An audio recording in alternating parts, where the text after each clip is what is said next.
Introducción. Los costos de la ruptura entre las ciencias sociales y la filosofía. En una época en que el discurso posmoderno da por sentada la despolarización de la teorización y le da vuelo a un relativismo discursivo en el que todo vale, e importa más la estética del discurso que su consistencia y capacidad explicativa de la realidad, o en el que predominan los llamados a ir a la realidad concreta, mistificando el dato, asumiendo una postura empirista ingenua frente a la propia noción de realidad, y otorgándole a la información un poder omnicomprensivo. Este libro busca navegar a contracorriente. Frente al anuncio del derrumbe de los metadiscursos, el posmodernismo ha terminado por crear el suyo, que da por sentado que solo las visiones fragmentarias y la dispersión pueden ofrecer respuestas, válidas como cualquiera otra, a un mundo en el que todo lo sólido se desvanece en el aire, un escenario virtual de cambios vertiginosos en el que se asume no la transformación, sino la desaparición de las estructuras societales. Como bien lo ha señalado la Comisión Gulbenkian,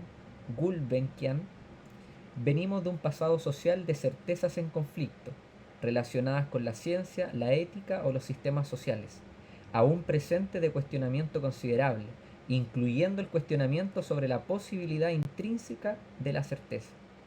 Más aún, es posible que estemos presenciando el fin de un tipo de racionalidad que ya no es apropiada para nuestro tiempo. El caos, la incertidumbre, el azar, lo contingente, lo diverso, son elementos que toda nueva ciencia social debe considerar en su construcción. Hasta aquí es posible compartir algunos diagnósticos presentes en ciertas visiones posmodernas, que empatan con aspectos de las modernas teorías del caos.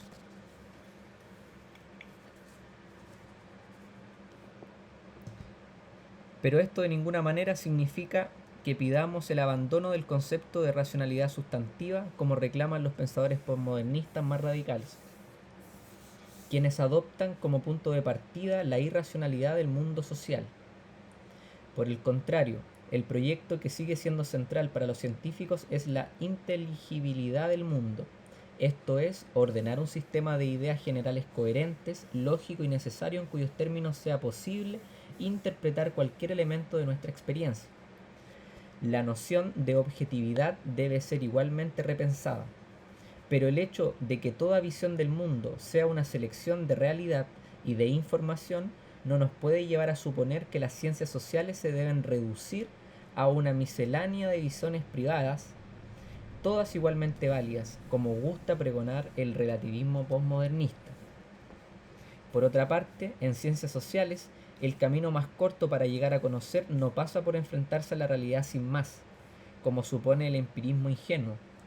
Esta posición elude la mediación central referida a los problemas de cómo nos paramos frente a la realidad, cómo la interrogamos, cómo leemos e interpretamos sus respuestas, e incluso cómo se construyen el dato y la información.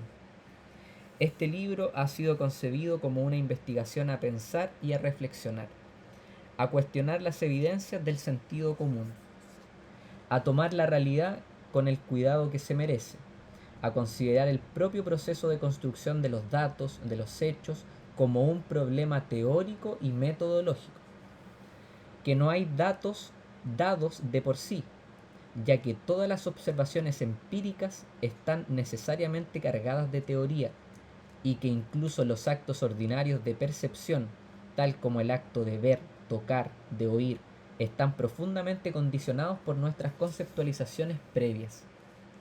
En definitiva, hay mucho más que ver que lo que entra por el ojo. Este tipo de reflexiones son cada vez más escasas en las escuelas y facultades que se dedican al estudio de las ciencias sociales y, con suerte, tienden a quedar relegadas a las escuelas de filosofía.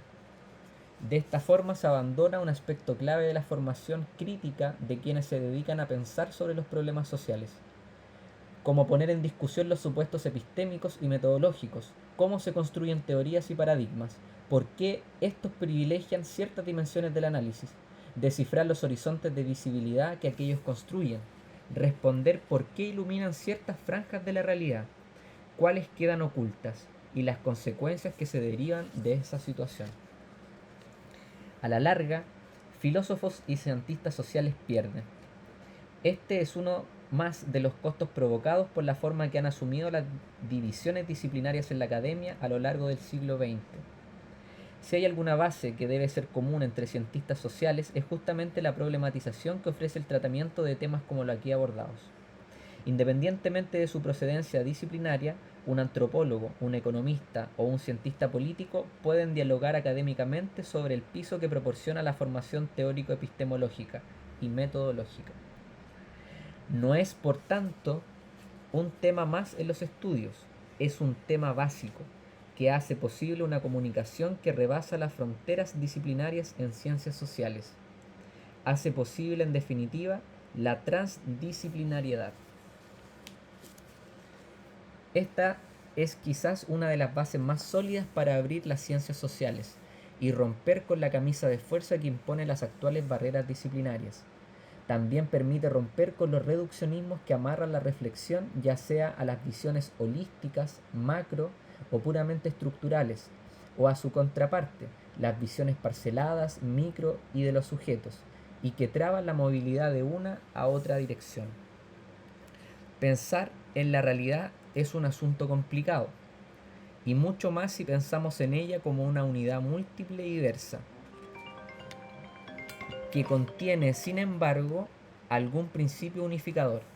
Este libro desglosa una serie de problemas claves y cada capítulo trata un tema específico a efecto de simplificar el tratamiento y la comprensión de esa diversidad. El lector puede ir de manera directa a cada título de acuerdo con su interés, porque la exposición allí ha sido pensada como una unidad en sí misma. Sin embargo, se pueden aprovechar mejor el material del libro si se leen los 5 primeros capítulos, que abordan los asuntos más generales, y en los que se encontrarán elementos que harán más comprensibles los temas abordados en los capítulos posteriores. Para quien desee profundizar en los temas aquí abordados, se incluye al final de cada capítulo la bibliografía empleada.